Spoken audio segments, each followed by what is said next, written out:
Fisika kuantikoarekin jarraituz eta mekanika kuantikoaren abiapuntuekin bukatzeko, Heisenbergen ziurgabetasun printzipioari buruz egingo dugu hitz.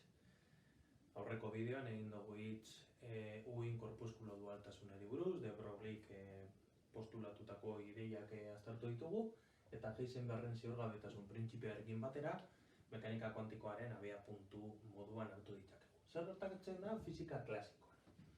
Fisika klasikoan posizioa eta abiadura doitasun oso handi batez neurtu daiteke erabiltzen den tresnaren arabera, bai?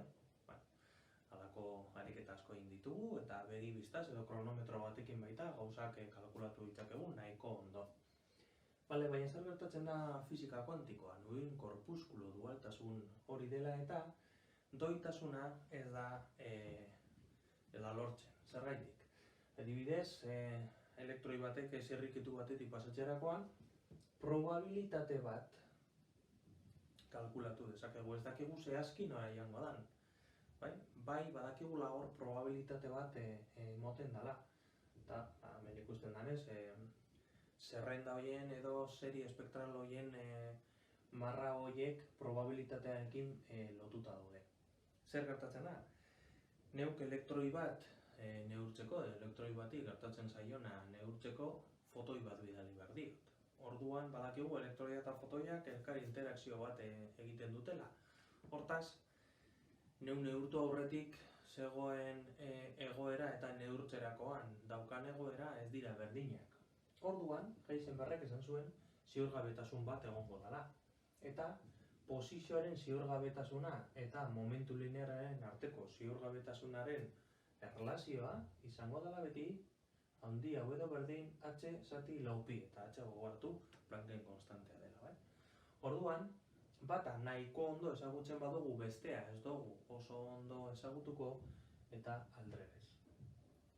Ziurgabetasun hau ere bai, energia eta denborarekin lotu dezakegu.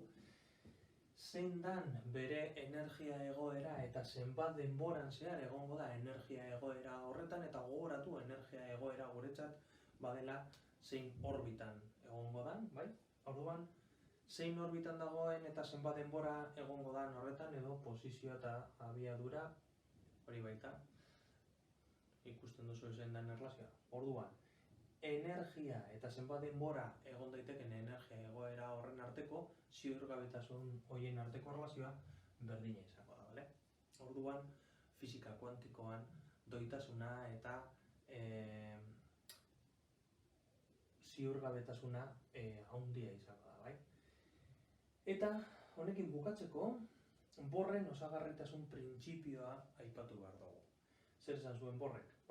Objektu kuantikoek uhin eta partikula gisa jokatu dezakete, baina ez dute inoiz biak batera erakutsiko. Partikula moduan jokatzen ari den bitartean, objektu kuantiko hori partikula moduan egongo da jokatzen. Eta uhin moduan azten da bada jokatzen, jarraituko du uhin moduan jokatzen, bai? Orduan, Heisenbergen ziurgabetasun printzipioak esaten digu, posizioaren ziurgabetasuna eta momentu lineararen ziurgabetasunaren arteko erlazio hau dela, eta zein energia egoratan dagoen eta zenbat denboran egongo den energia egoera horretan, erlazio hau bete egiten duela, bale?